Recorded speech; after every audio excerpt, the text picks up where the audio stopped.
discovered only recently. Alan Millard found it while sifting through the British Museum's backlog of clay tablets. It made him wonder, perhaps the Bible never meant a global deluge. The ancient Hebrew language has one word for land and country and earth, and it's easy to suppose that means the whole earth, but it certainly need not. And I think that it was a local flood that is described there. The discovery of these older versions of Noah's story raised a tantalizing possibility. What if they had been inspired by an actual flood? Not a global deluge, but a regional flood in Mesopotamia. In the 1930s, archaeologists returned to Iraq to find out.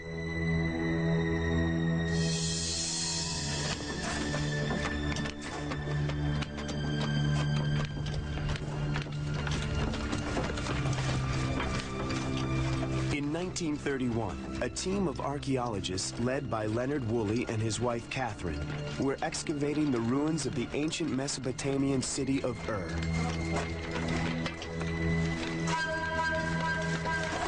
They left a detailed record of their finds, revealing that they dug 5,000 to 6,000 years into the past, the right time frame for the Noah story. One day, Woolley's workmen struck an unusual layer of soil, one that could only have been deposited by water. When the soil was analyzed, it showed that the silt had been deposited by river water. Mesopotamia suffered regular seasonal floods, but this was a massive layer, something out of the ordinary.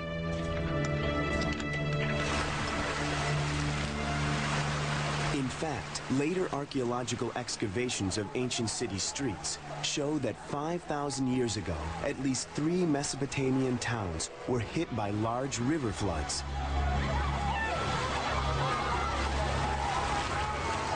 So Leonard Woolley and his wife had hit the jackpot. There had been a massive flood in ancient Mesopotamia after all. It was conclusive proof that a real story lay behind the biblical and Babylonian epics.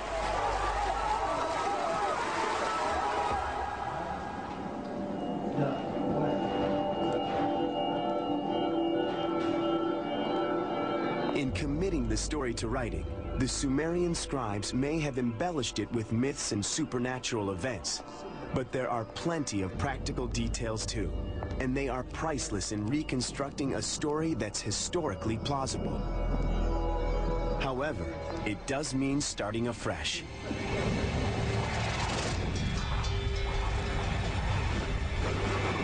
It means setting aside the storybook image of the huge ark, the global deluge, the number of animals, and the landing on Mount Ararat. Above all, it means abandoning the familiar biblical image of Noah. It means introducing a very different image of what Noah might have looked like and how he might have lived.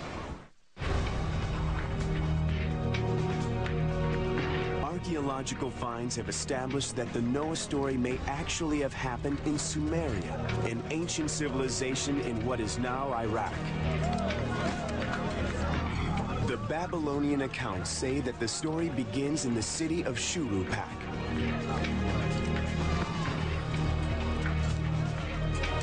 The Sumerians invented writing, the wheel, and accounting.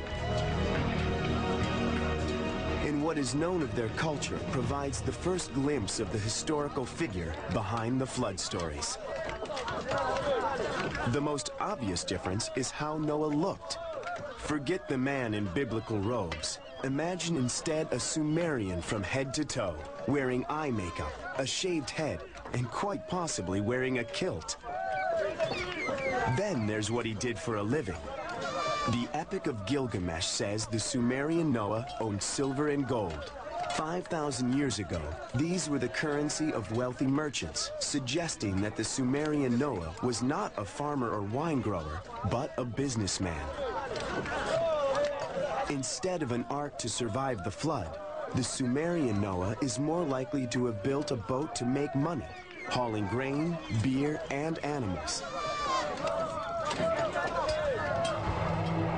All the big trading centers, like the great city of Ur, lay on the Euphrates. It was cheaper to take cargo on river barges than by overland caravans.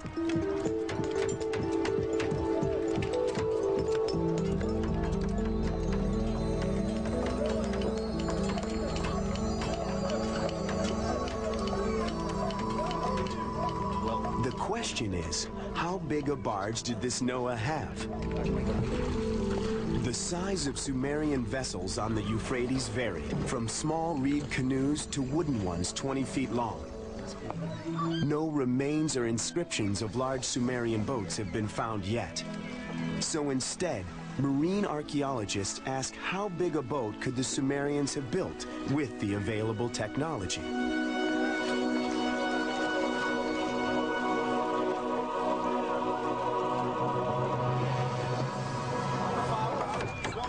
One simple solution would have been to tie smaller boats together. Marine archaeologist Tom Vosmer believes there are clues to this effect in the Epic of Gilgamesh.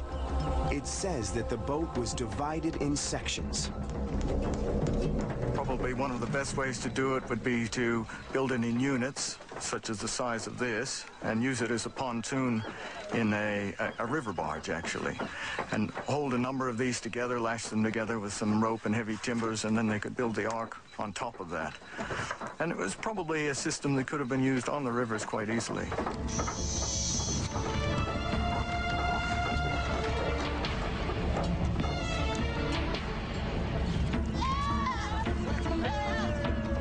Since the historical ark was a cargo vessel, it's easy to guess what the Sumerian Noah loaded onto his barge. Forget the animals marching 2 by 2. Think instead of Noah loading animals, grain, and beer for sale. Even for a rich merchant, it's quite an undertaking to mastermind such a big construction. But according to the Babylonian sources, Noah had more than money on his side.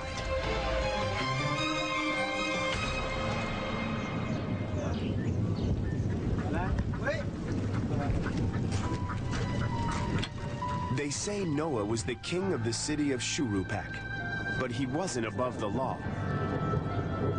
Failure to deliver his cargo would have meant social and financial ruin for Noah, even if he was king. In Sumeria, anyone who failed to pay their debts